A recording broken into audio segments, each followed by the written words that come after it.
ele chega no digital, por que ele não performa? O que acontece?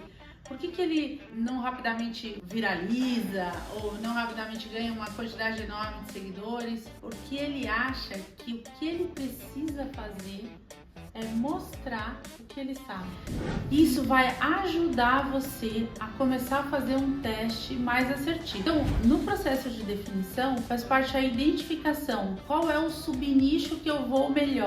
Quem está vivendo isso, né, quem tem essa experiência, é que pode dizer e encontrar um problema, e a partir do momento que encontra esse problema, né, que não é tão difícil, o mais difícil ali é encontrar uma solução, né? E aí você vender a solução fica muito mais fácil.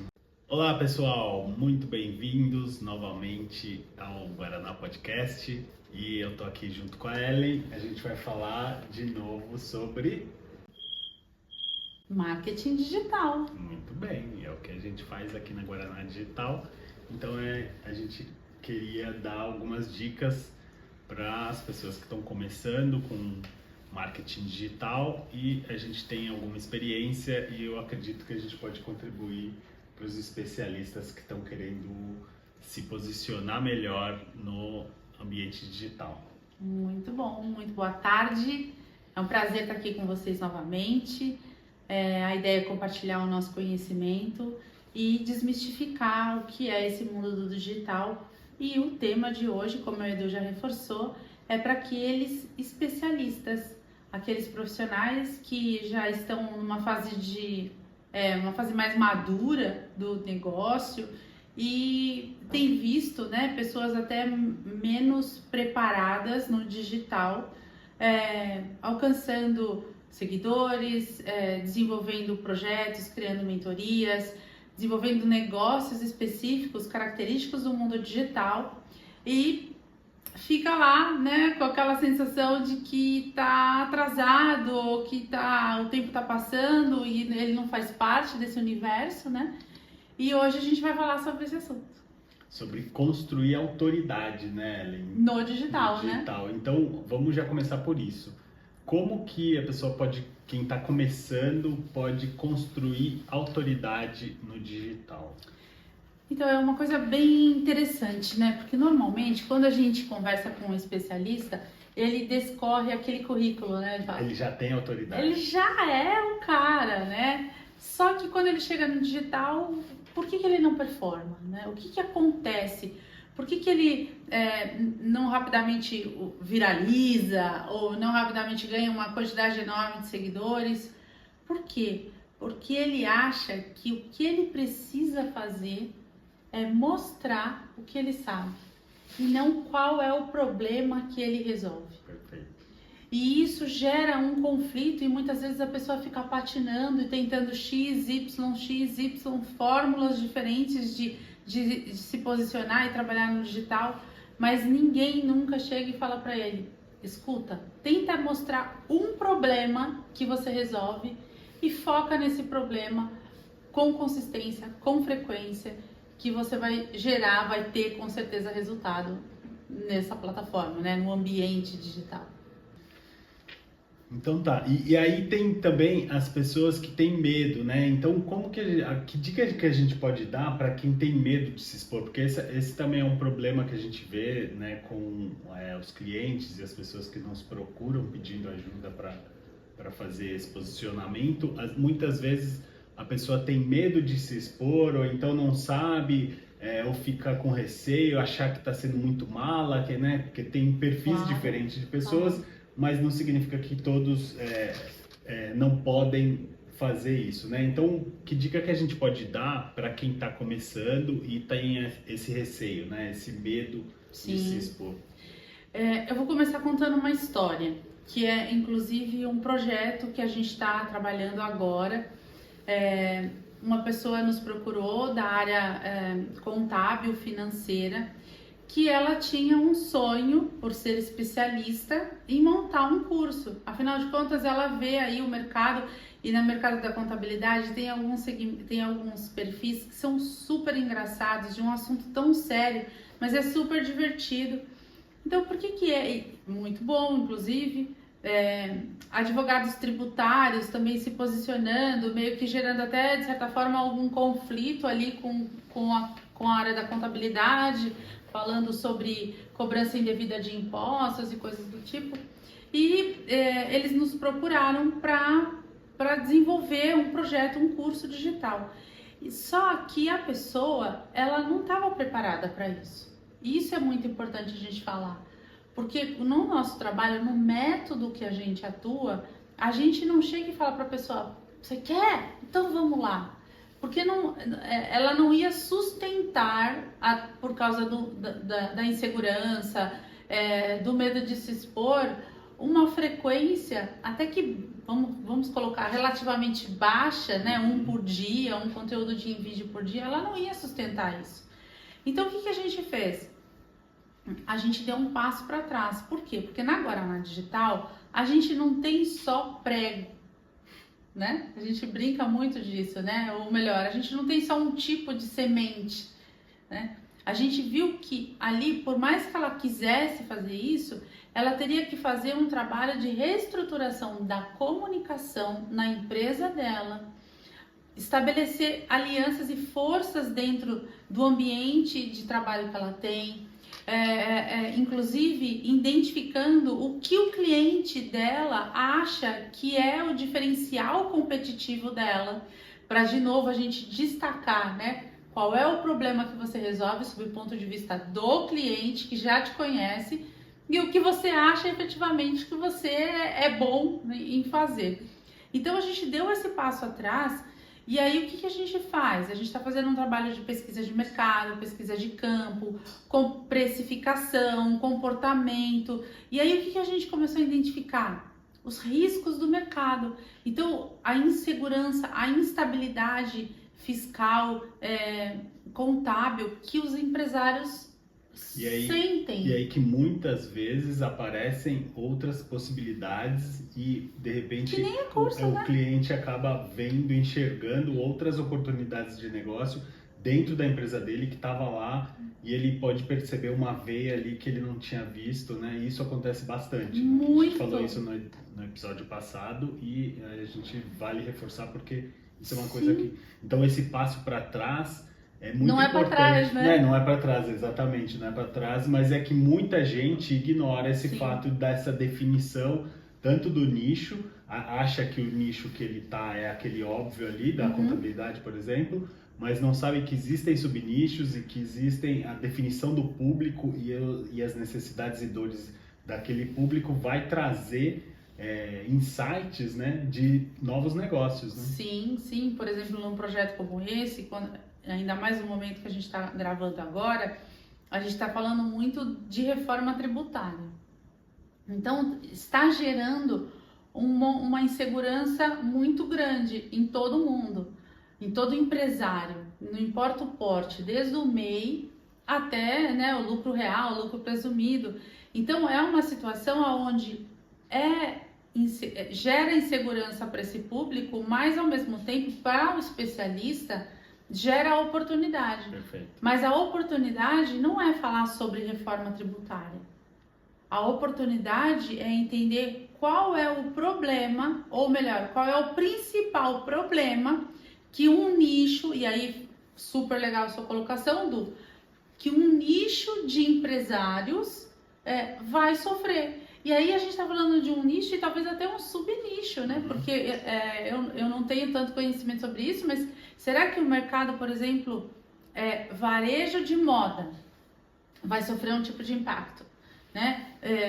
Prestadores de serviços, como por exemplo restaurantes, que tem um quadro de funcionários relativamente grande. Quem está vivendo isso, né, quem tem essa experiência é que pode dizer e encontrar um problema, e a partir do momento que encontra esse problema, né, que não é tão difícil, o mais difícil ali é encontrar uma solução, né, e aí você vender a solução fica muito mais fácil. Né? E aí por isso esse processo de olhar a carteira de clientes, identificar onde eu vou bem, né, aonde eu estou aqui atuando, em que perfil de empresa eu atuo que faz sentido, eu olho para o meu negócio, olho o problema que eu resolvo e aí a partir daí eu crio oportunidades dentro do digital. Um outro exemplo também que a gente se deparou bastante por exemplo, com profissionais da área da alimentação, da gastronomia, da confeitaria, que muitas vezes compra, né, a matéria-prima é muito cara, e se ela não tem um cardápio muito bem definido, o que que acontece? Ela vai comprando, sei lá, um chocolate Caledu que custa R$ 250 o quilo, aí ela compra do amargo, compra do branco, aí alguém pede para ela um doce com Nutella. Mesma coisa com embalagem. Mesma coisa com embalagem. Tipo de confeito para fazer a finalização e aí fica lá, né? O armário. Ela tem um armário cheio de sobra de coisa de outros de lucro. pedidos, O armário do lucro. Ó, meu lucro tá aqui. Tá empatado. Então, para ir pro digital, por que eu tô trazendo esse exemplo? Nossa, parece tão distante, mas não é.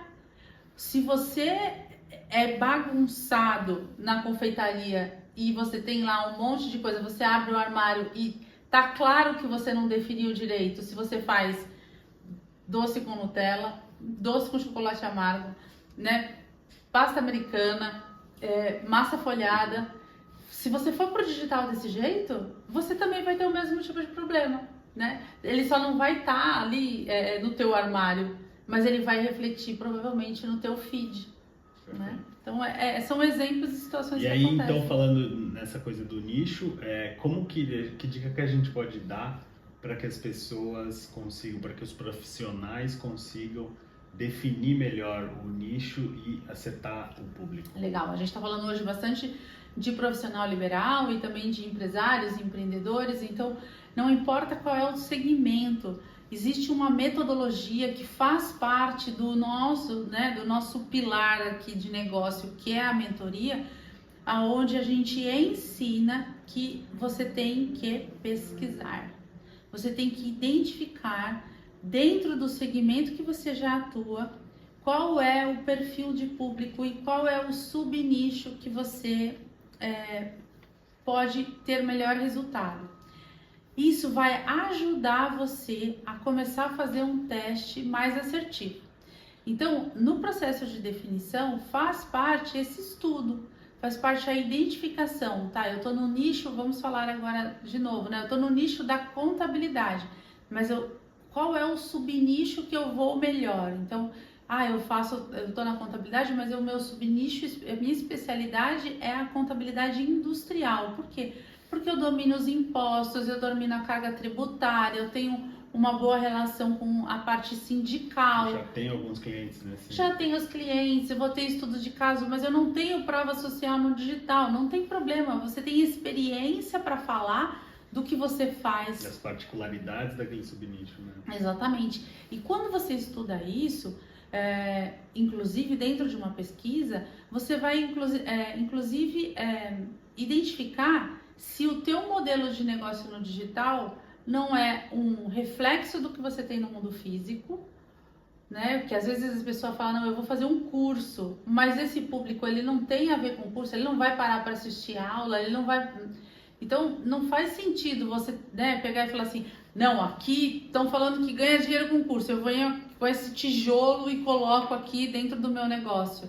Não faz sentido. Se você estudar o público e entender que é uma mentoria online ao vivo, ou se é um grupo de empresários que estarão reunindo ali com você para debate. Ou mesmo, às vezes, esse profissional, vamos pegar ainda esse nicho de contabilidade, ele tem um sistema ali de um determinado subnicho que ele resolve numa planilha do Excel um problema que acontece com todos, um cálculo de imposto XYZ lá, que acontece com todo mundo. Dá trabalho sempre. Cara, faz um sisteminha disso, hoje em dia, a Guaraná oferece esse trabalho, faz um sistema só sobre isso e aí passa a vender para os seus clientes e isso pode virar um baita de um negócio, exatamente, entendeu? Então, você dá um passo para dentro, né? Não vamos falar mais um passo para trás, dá um passo para dentro e olhar com outros olhos, tanto o seu nicho quanto o seu público, vai te gerar insights de novos negócios, exato, sem dúvida nenhuma. Exato, é verdade. Porque até hoje que a gente estava falando bastante com essa coisa da inteligência artificial, pode até ser que é o uso de um software do teu segmento, né? Às vezes essa área da educação é deficitária do proprietário do software. Pode ser que seja o uso da IA dentro do teu segmento, que isso também, os prompts, a organização, como que você faz para gerenciar tarefas dentro da IA. Então, tudo isso pode ser um negócio Perfeito. digital, né? Então, o jeito de você ir para o digital, não necessariamente você precisa se expor, né? Voltando à sua pergunta, não necessariamente você precisa fazer dancinha, você precisa mostrar o que você está almoçando, o que você está jantando. Existem outras formas de revisitar o seu negócio, revisitar o seu mercado, revisitar o seu público e identificar gargalos que ainda não estão sendo bem preenchidos, ou oportunidades que surgiram com essas novas tecnologias que estão aí, Precisa encontrar solução de problema. Acho que esse é o negócio. Exato. E aí, tá, então a gente já falou sobre essa definição de nicho, falou um pouco sobre a definição de público.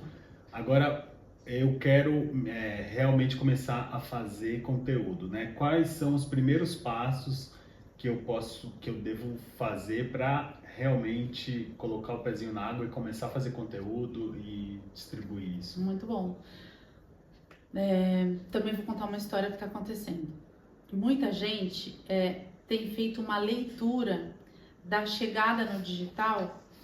Talvez a gente acaba, por nós trabalharmos isso o tempo inteiro, a gente está lá na frente, né? A gente está vivendo talvez a quinta, a sexta onda do digital. E tem muita gente ainda querendo entrar no digital. E aí pega aquela fórmula meio pronta do que está acontecendo e vai lá e coloca um produto, ou melhor, uma forma de posicionamento, sendo que você é uma plataforma de negócios. Então, a primeira coisa que eu recomendo que você faça para começar é definir de novo, né? Quais são as editorias, definir qual é a forma com que você vai entregar o seu conteúdo. Se vai ser vídeo, se vai ser blog, se vai ser post, se vai ser áudio, se vai ser... Definir o formato que é melhor para o teu público e não para você. Definir qual é a plataforma que o teu público está presente e a partir daí criar um programa de periodicidade. Então eu estarei, por exemplo, no LinkedIn com uma live, estarei no LinkedIn com um artigo por semana, um artigo por mês. Eu vou usar o Thread, que hoje ainda não tem uma audiência tão grande, mas eu não vou competir tanto quanto o Instagram e o meu público tá lá. Então, quando a gente fala de estudar o público, também faz parte estudar qual é a rede que a pessoa está. E com isso, gente, aí dá para usar a inteligência artificial, dá para usar as editorias, dá para revisitar os vídeos, os materiais, as apresentações que você já fez no seu trabalho, né? Porque muitas vezes a pessoa fala assim, nossa, eu não sei o que fazer. Aí você conversa 10 minutos com ela, ela fala, eu já fiz tal apresentação, eu já fiz tal curso, eu já fiz tal... Então, por que não usa, né? Isso que você falou é uma dúvida recorrente também, né? Tem tantas plataformas e qual que eu devo focar, né? Então, você falou aí o Threads, tem o Instagram, tem o Facebook, o tem X, né? Tem... Como que a pessoa pode identificar, você já respondeu, mas acho que vale a pena reforçar. Como que a pessoa pode identificar a melhor que ela vai ter mais resultado? Na verdade, o melhor sempre se traduz em resultado. O melhor resultado em termos de plataforma é a plataforma que tem o maior número de públicos-alvo daquele projeto digital que a pessoa está criando. A gente parte do pressuposto que as duas maiores plataformas do país, teoricamente, tem todo mundo, né? Então a gente está falando do YouTube, que é do streaming, né? Que é uma mídia digital, e também o Instagram, que também é uma rede social. Só que também tem o TikTok, né? Que está aí brigando fortemente com o YouTube, mas dependendo do público, ele não tá lá no TikTok. E tem uma característica das pessoas no TikTok não seguir elas assistirem os conteúdos, mas elas usam mesmo meio como uma TV digital mesmo. Ela quer ver aquele conteúdo em vídeo o feed só, e sai, né? Então, tem que testar, Du. Tem que testar e tem que testar na ferramenta que tiver maior audiência do produto. Porém, a gente está vendo aí com os novos algoritmos que estão surgindo para tentar equilibrar o inventário. O que é inventário, né? É a quantidade de tempo disponível da melhor audiência, público-alvo, e a quantidade de gente que está botando dinheiro, ou seja, a quantidade de empresa que está investindo na plataforma, a briga fica muito pior no Instagram. Então, por exemplo, ontem eu e a Bia começamos a fazer uma live e a Bia, né, super querida, a gente começa a conversar, a gente esquece que a gente está fazendo live e a gente entrou, por exemplo, no prime time do Instagram. Nosso objetivo era gravar um podcast, eu estava gravando o podcast.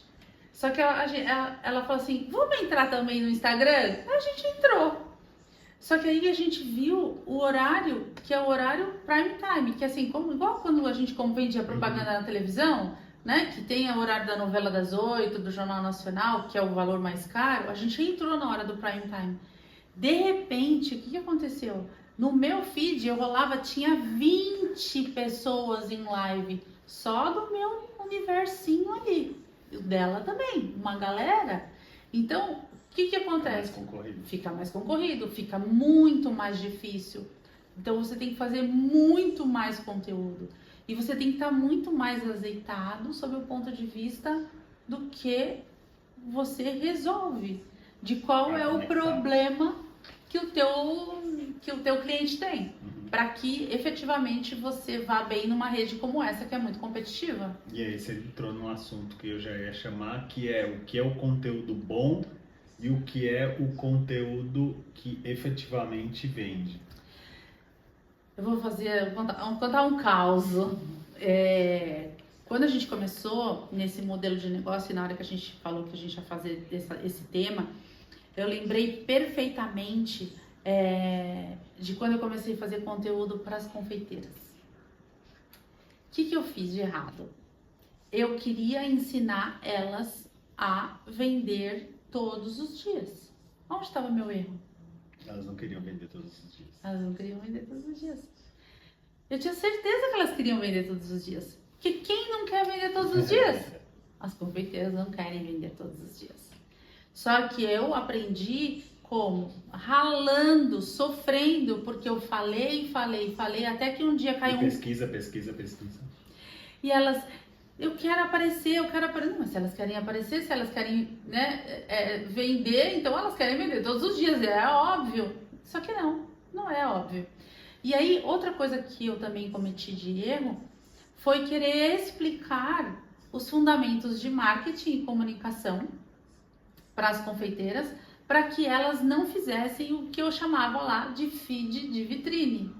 Só que elas também não queriam, porque elas têm orgulho daquele bolo lindo que elas fazem. Então elas querem o quê? Fazer uma fotona e postar e ficar lá assim, olha meu bolo.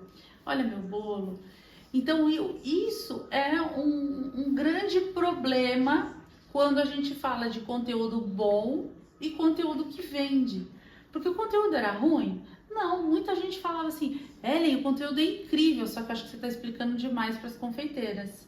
Quantas vezes... Aí eu acho que esbarra naquele problema que a gente usa sempre, né? A síndrome do especialista, que ele quer ensinar a pessoa a fazer abdominal, mas ninguém quer fazer abdominal. As pessoas querem perder a pança. Exato. Então, não, mas você vai precisar, você vai chegar lá, você vai abaixar, você vai levantar, você vai fazer esse esforço. Não, pelo amor de Deus, eu quero só resolver o meu problema, entendeu? Então, mesmo que passe por fazer abdominal, você precisa contar isso de uma outra forma. Exato. Né? A gente aprendeu isso depois de muito tempo muito estudo. Né? E mesmo assim, a gente tem que entender, por isso o seu estudo do público, né? Porque existe uma linha tênue entre você não falar a parte mais técnica e mostrar que você consegue resolver o problema e conectar.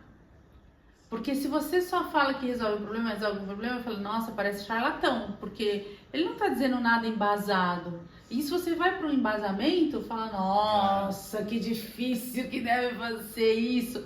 Então é uma situação muito complicada. Você precisa mostrar conhecimento, às vezes técnico, mas nem sempre pode ir muito a fundo, porque senão vira sacal e fica inacessível, né? E quanto que é ir a fundo ou não?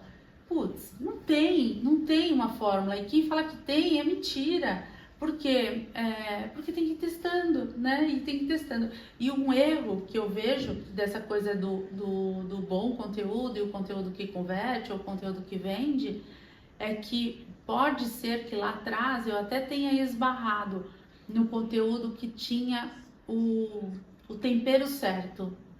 Mas a ânsia de continuar fazendo cada vez mais conteúdos técnicos, eu não fiz a leitura dos indicadores. Então, qual é o conteúdo bom e qual é o conteúdo que vende? O conteúdo bom e o conteúdo que vende é o conteúdo que você faz, enxerga um indicador e fala, esse aqui é o indicador que eu quero. Então, eu estudo aquele vídeo que eu fiz, né? Eu estudo o Reels, eu estudo aquela live, o resultado que deu, e eu repito aquilo, é como se eu fizesse uma contraprova. E eu vou fatiando aquilo até entender dentro daquela estrutura o que efetivamente trouxe aquele resultado. Que é o mais difícil. Esbarrou num problema que sempre os clientes trazem pra gente. Mas eu vou ter que falar de novo disso? Isso é uma coisa muito engraçada, né? É muito Se você tem um açougue, você vai ter que cortar carne de novo. Se você é costureira, você vai ter que costurar. E é isso que você vai falar. Você não vai inventar assunto novo. Você vai falar sempre a mesma coisa. E espero que você goste, né, do que você faz, porque você vai falar sempre a mesma coisa mesmo. E sabe o que eu percebo com isso, e até estudando bastante essa questão da comunicação, o quanto o empresário, num determinado momento, quando ele monta a empresa, ou mesmo quando ele já está estabelecido, o quanto ele esquece dessa devida importância, da origem, né, do porquê ele montou o negócio, do quanto é importante falar do negócio dele. Ele perde essa habilidade. É como, com certeza, não é a memória da bicicleta. Entra no automático. E ele para de falar. Você percebe que quando isso acontece, quando você vai num grupo de networking, você tem dificuldade de falar o que você faz. Porque você, eu faço aquilo lá. Eu faço todo dia, eu faço. É igual falar. Eu tive bastante dessa dificuldade no começo. Quando eu comecei a falar, porque tudo é óbvio e o óbvio não tem que ser dito. Tanto é que quando alguém chega e fala assim, você faz marketing digital, então você faz post? A gente fala, não. Como você não faz post? Você faz post. Aí a gente tem que explicar, não, a gente faz post. Só que a gente só faz post se o cliente fizer com a gente toda a parte de desenvolvimento, de estrutura, do modelo de negócio, porque o post é uma peça tática. E quanta gente, hoje mesmo a gente estava conversando, quanta gente erra querendo fazer o post porque não estudou o que vai escrever. A gente falou de 2 casos. De 2 casos hoje. Então, isso é um ponto bem importante, é exercitar a fala, o que você resolve, porque significa que quando você abrir a câmera, você vai fazer um conteúdo que vende e não um conteúdo. E também, um conteúdo bom, mas vai fazer um conteúdo que vende, com certeza. Quando conecta. Né? Quando conecta. E já que você falou de abrir a câmera, para encerrar, como que a gente pode dizer, que dica que a gente pode dar de conteúdos, né? De como produzir conteúdo e ter consistência, porque na verdade precisa da consistência. Não adianta você só fazer um bom conteúdo se você não tiver consistência. É aquela coisa volta um pouco que a gente acabou de dizer, que é repetir, né? Então, vou ter que falar de novo? Sim, porque você precisa de consistência, então você tem que repetir. Quais são as dicas, assim, que a gente pode passar para Muito bom. Há pouco tempo atrás eu fiz um estudo sobre os segmentos de mercado que mais tinham um potencial de crescimento dentro do podcast. Até a Verve, né, assessoria de imprensa, nos ajudou a distribuir um artigo sobre esse assunto, que tem vários segmentos ali. Eu falei de segmentos de desenvolvimento humano. Vamos deixar aqui no link, no né? link da descrição do YouTube, o link do vídeo, artigo, né? Ou do artigo, né? A gente também teve um podcast que eu fui falar sobre esse assunto lá do Bruno. E aí, o que eu percebi dentro disso? Existe uma tríplice aliança que é fundamental para o processo de desenvolvimento de conteúdo digital, que é responder o que é, como e por quê. Toda vez que você vai pensar num conteúdo, seja ele qual seja qual formato seja, você deve entender se ele está respondendo o que é, ou como, ou por quê. Não deve responder as três coisas no mesmo conteúdo. Primeiro, porque talvez ele perca ali a essência, a não ser que seja um conteúdo longo, como um podcast, igual a gente está fazendo. E mesmo assim, às vezes é melhor você trabalhar só o que é e depois um como e um porquê. Então, essas três questões dentro do teu segmento, você vai colocar. Então, o que é marketing digital? O que é marketing digital para empreendedor? O que é marketing digital para empresário? O que é marketing digital para profissional liberal? O que é o marketing digital para sapato? O que é o marketing digital para confeitaria? O que é marketing? O que é? Que é dentro do teu negócio. Como? Como o empreendedor entra no marketing digital? Como? Entende? É o como, então é em cima disso. Quando você desenvolve esse conteúdo, você tem que olhar, isso reflete a dor lá daquela pesquisa do público que eu vi? Se sim, vai em frente.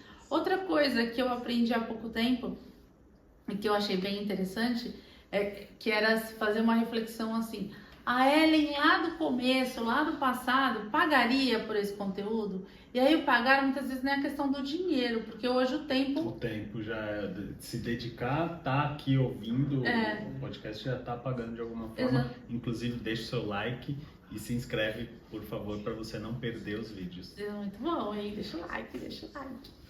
E... Então eu dedicaria meu tempo para assistir esse conteúdo? E aí o tempo, às vezes, é segundos mesmo, né? Porque 15 segundos bem aplicado, aquilo vai ficar ali, vai fazer várias sinapses, vai ficar ali na tua cabeça e você vai usar aquilo efetivamente, vai falar, puta, eu aprendi lá com a Ellen e com o Edu. Isso faz todo sentido para mim. Então, é isso que eu acho que é o mais importante para você produzir conteúdo, não importa o formato. Trabalhar o que é, como e por quê. E também se você pagaria com o seu tempo ou com dinheiro por aquela informação que você está com vontade de dar. Muito bem, chegamos ao fim então desse episódio. Espero que vocês tenham gostado e logo mais vai ter um vídeo novo. Até mais, pessoal! Até mais.